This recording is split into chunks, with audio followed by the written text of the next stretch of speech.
One of my favorite things about Linux is that there's no shortage of tools and utilities that you can use to do all kinds of things, like back up your Linux installations, restore them, make your workflow simpler, solve world hunger. Well, actually, I'm still waiting on that utility, but I did recently find out about bpytop, and when I checked it out, I liked it so much that I decided to create a whole video about it, and well, this is that video. bpytop is awesome. It gives you an overview of the system resources on your Linux installation and the usage, things like CPU usage, memory usage, and so on, and I can't wait to show you. But before we get into that, I want to take a moment to mention today's sponsor for this video, which is actually me. I recently wrote a book, yes, a book, the 3rd edition of Mastering Ubuntu Server, and it's coming out very soon. You should definitely pre-order your copy because I think this book is awesome, not just because I wrote it, but because I poured my heart and soul into it. I wanted to create a book that would help all of you guys come up to speed on Linux, and I really do feel like this is going to be an awesome book. You can pre-order your copy at ubuntuserverbook.com. I can't wait until you guys get a chance to read this book. It's going to be awesome. And when you do get your copy, definitely leave a review. That would really help me out. And check it out. And it's going to be out very soon, most likely within the first half of November 2020. So with that out of the way, let's go ahead and check out bpytop.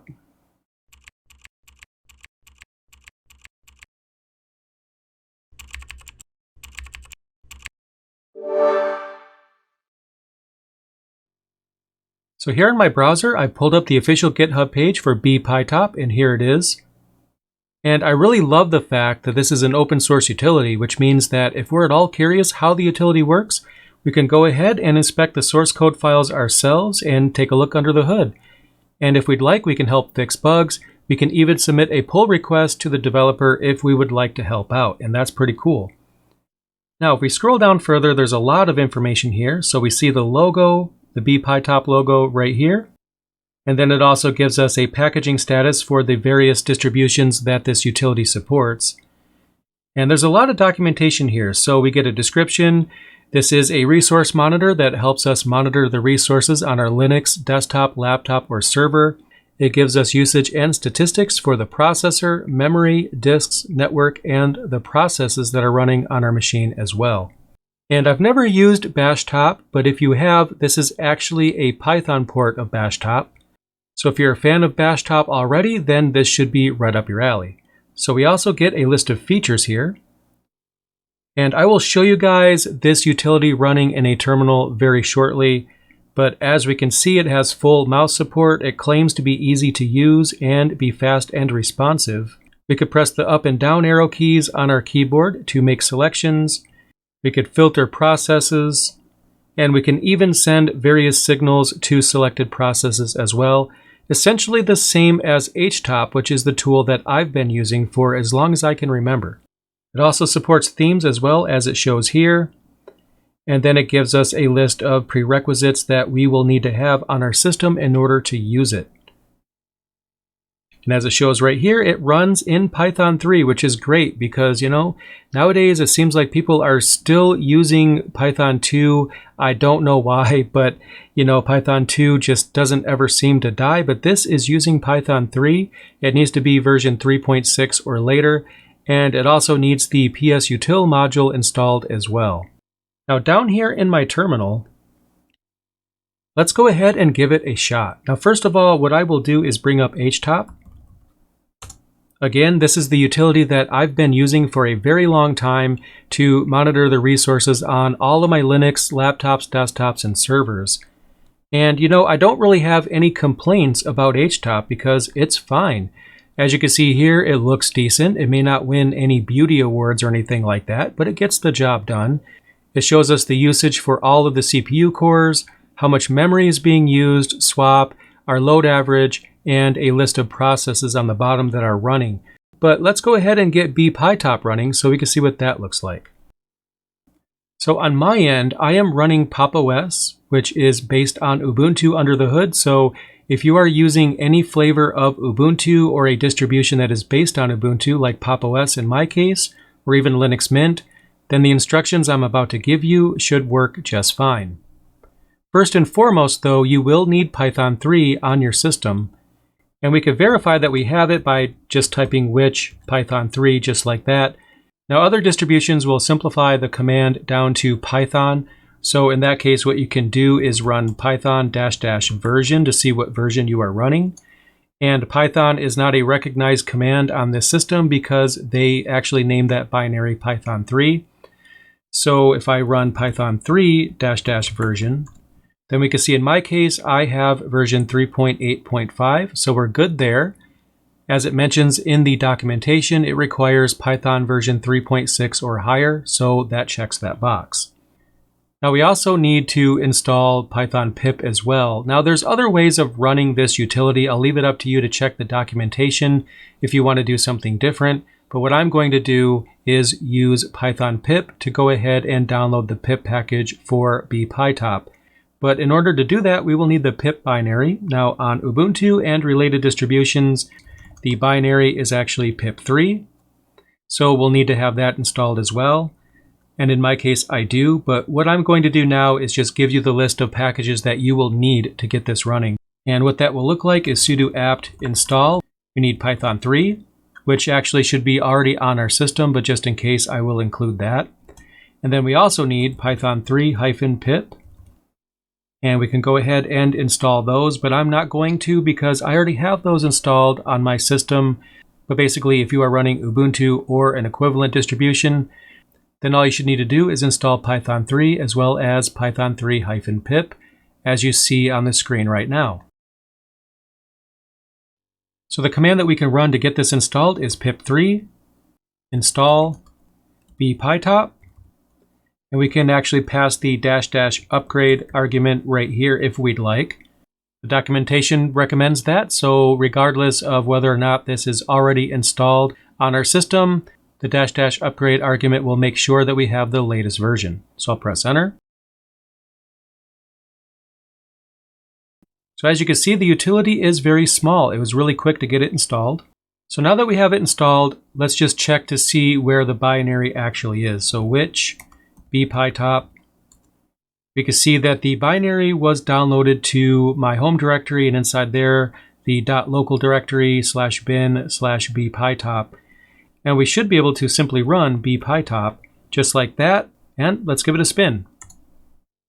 So we get an awesome little logo right here. I think that's pretty cool. And it went away pretty quickly. But I think as cool as that opening actually was, that might be something that I'll get tired of seeing eventually. You can actually turn that off. I'll show you that in the options here shortly. But we can see some interesting stats here on my machine. We can see that 100% of my battery is full. We see that right here up at the top. We have the current system time. And then we also have the usage percentage of each of the cores on my processor, and even the temperature of each core as well, which is pretty cool. I know a lot of you guys out there that build your own machines will actually appreciate being able to monitor the temperature on your machine. And as you see, you can do that here.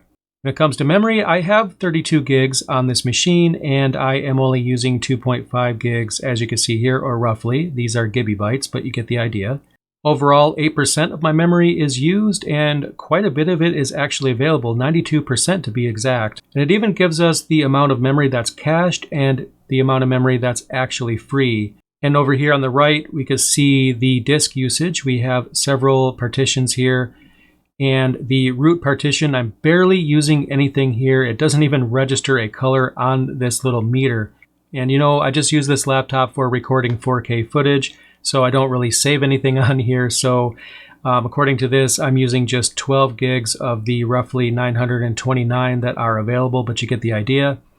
And over here on the right, we have a list of processes. And since I have mouse support, I can actually drag this down here to scroll through the list. I could click on the down arrow and go through the list. So as you can see, we get all the information that we need about our system and how healthy the resources are. And compared to htop, I think this looks a lot better. It's definitely a lot cooler in my opinion, although both utilities will get the job done. Now up here, I can get a menu by clicking on the word menu. And here we see the logo again. And this kind of looks like an old DOS game, which is kind of cool. Very retro. And here on the options screen, we can scroll through all the available options. And I don't actually have to use the mouse. I could simply use the up and down arrows on the keyboard to change the selection. And here we could choose a different color theme. Let's go ahead and check that out. So we can scroll through them here.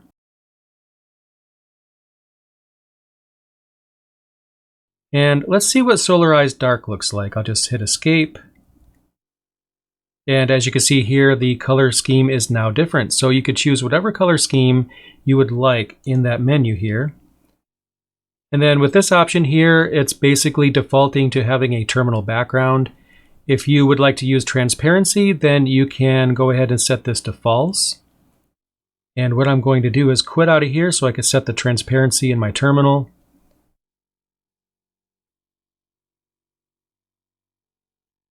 And then I can check this box right here to make it transparent. Don't want it to be too transparent. So I will just drag this down a bit here. And let's see what it looks like with transparency. And I think that looks pretty awesome. We can see my desktop background picture in, well, the background. Now back in the menu, we get some different view modes as well. So we have a view mode that is dedicated to processes, which looks like this. And we also have a stat version as well, which looks like this. So you can simply choose the mode that you prefer most. And here we could change how frequently this utility updates. It defaults to 2000 milliseconds. We can also change how the processes are sorted. And there's a ton of options here.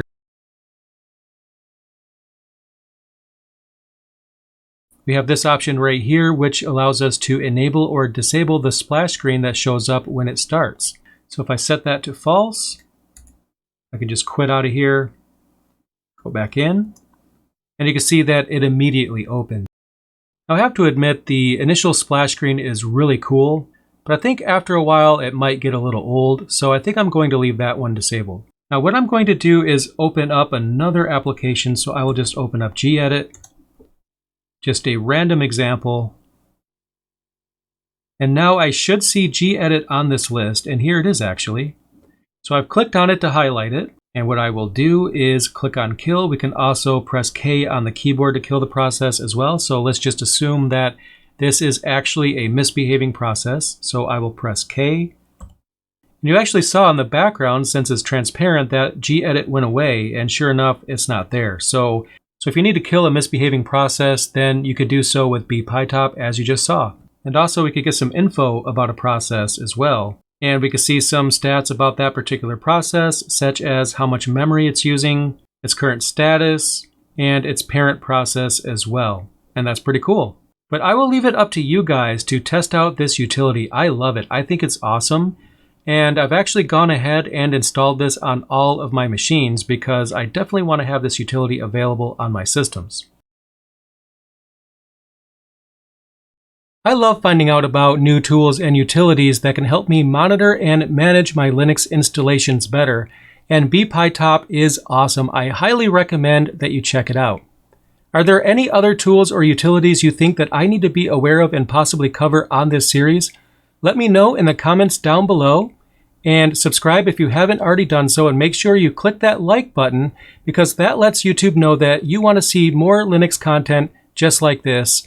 And I will see you again real soon. Stay tuned.